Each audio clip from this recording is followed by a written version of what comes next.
This past month, you and I have been climbing our way up God's mountain. It's taken us a while to get here, but here we are at the summit. We are here because we have heard the call. We heard Isaiah saying, "Come, let us climb God's mountain." Or as the naturalist John Muir put it, "The mountains are calling and I must go." And so we've climbed up this mountain, just like the people of ancient times in the Bible who climbed the mountain up to Jerusalem. Just like Jesus climbed mountains, taking his disciples with him. You and I have been following along behind, much like those crowds of people who followed Jesus and his disciples up the mountains.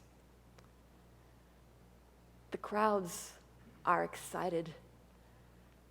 They know that God is there at the top of the mountain, and that is the place where God often speaks to people. They know when Noah's ark, after the flood, came to rest on the mountain of Ararat, God made a covenant with Noah there, promising never to flood the earth again. We know that it was on Mount Moriah that God challenged the faith of Abraham.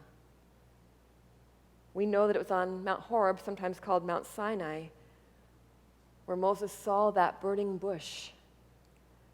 That there the angel of the Lord appeared to him in a flame of fire out of a bush, and the bush was blazing, and yet it was not consumed. And there God spoke to him out of the bush. Along with the crowds, we know that it was on that same mountaintop that later Moses received the 10 Commandments from God. The crowds knew their Bible. They knew that on Mount Carmel, Elijah challenged the false prophets of Baal to a contest to see whose God would show up and answer by fire. And it was the Lord our God who came through that night. And after this great contest, Elijah traveled to Mount Horeb. And there God spoke to him in that small, still voice.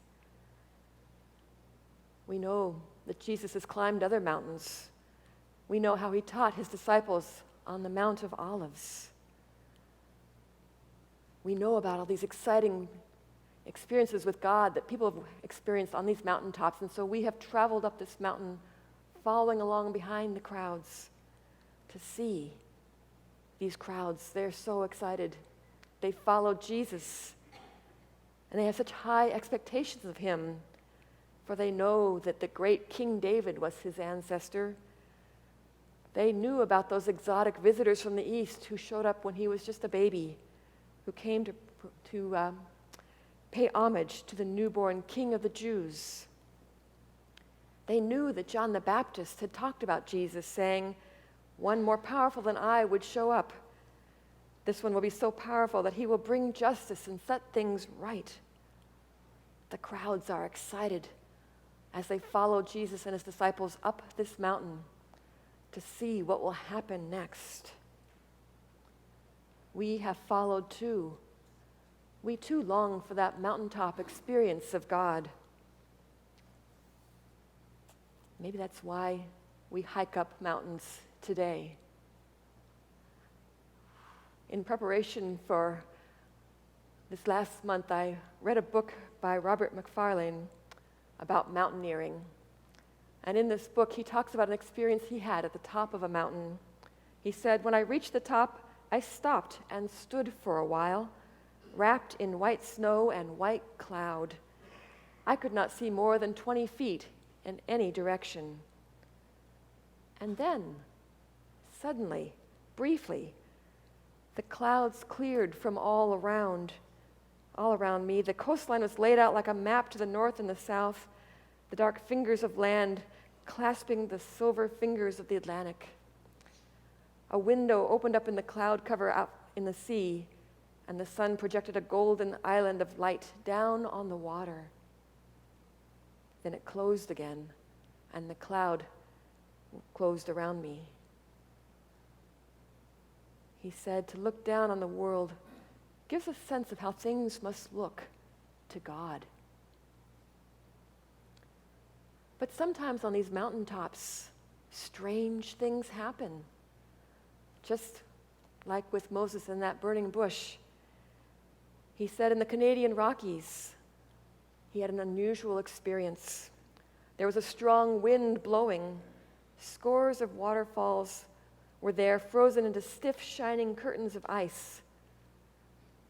Some of the waterfalls weren't frozen, and there was something strange about them. And it took a few seconds, he said, before I realized what it was. And then I began to smile. All the waterfalls which were unfrozen were falling up the cliff face. It felt briefly as if I'd been turned on my head or the whole cliff face flipped upside down. But no, it was the wind. The wind which was blowing against the rock face was so strong that it was bowling the waterfalls back up the cliff. And where the water spilled over a lip of granite, it was plummeting upward into the sky. They weren't waterfalls. They were water rises. He said, I stayed and watched them for an hour or so, mesmerized. Unusual things happen at the top of mountains. And here we are.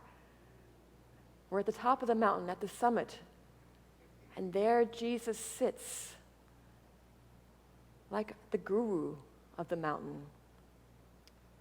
What will he say?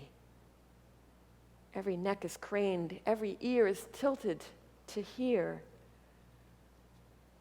And Jesus opens his mouth and he says, Blessed are the poor in spirit, for theirs is the kingdom of heaven.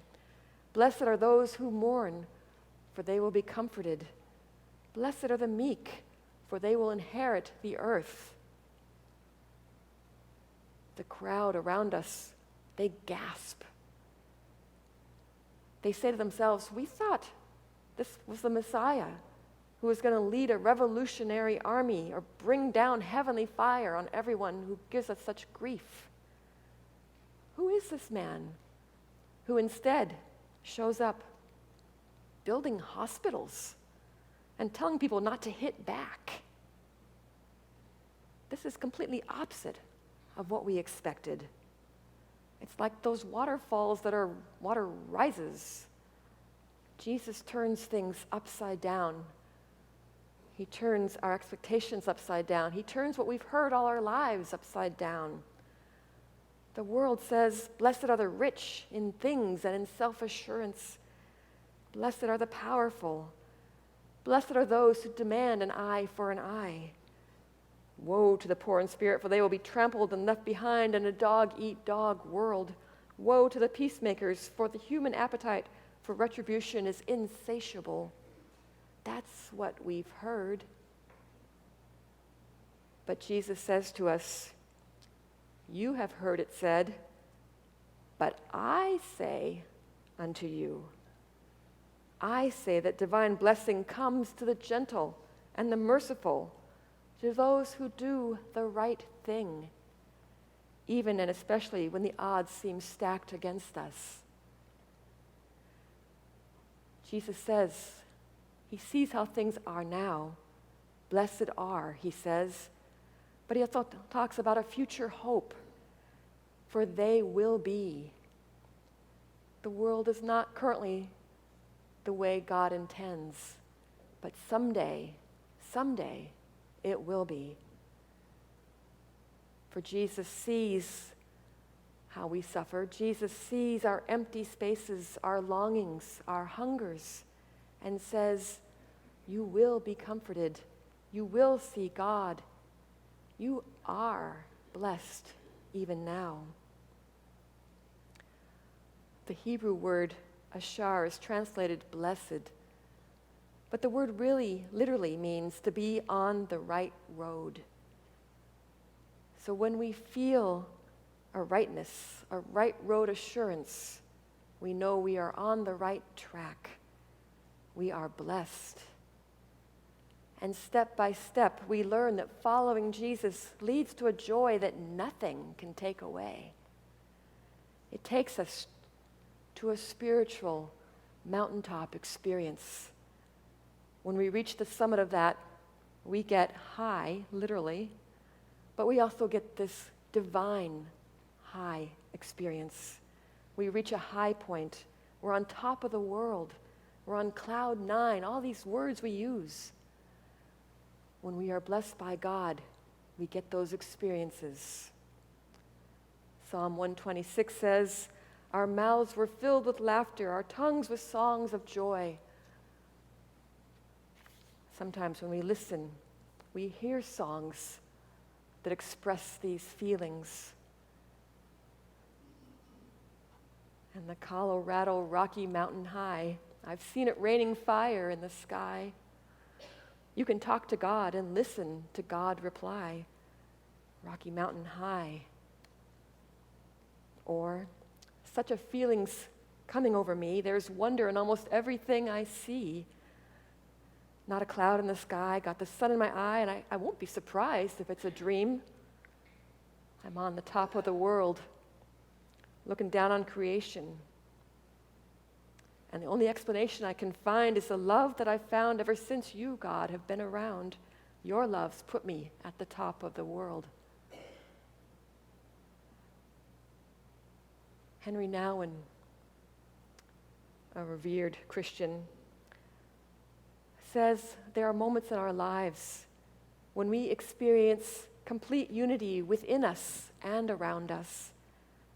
This may happen when we stand on a mountaintop and are captivated by the view.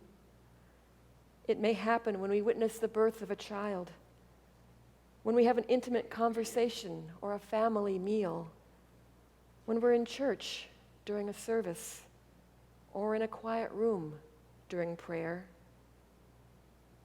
I would add it might happen at summer camp or on a mission trip. You might get that feeling on your wedding day, or when you see your child hold your grandchild in their arms. But whenever and however it happens, Henry Nouwen says, we say to ourselves, this is it. Everything fits. All I ever hoped for is here. What a high that is up there at the summit of God's mountain. Amen.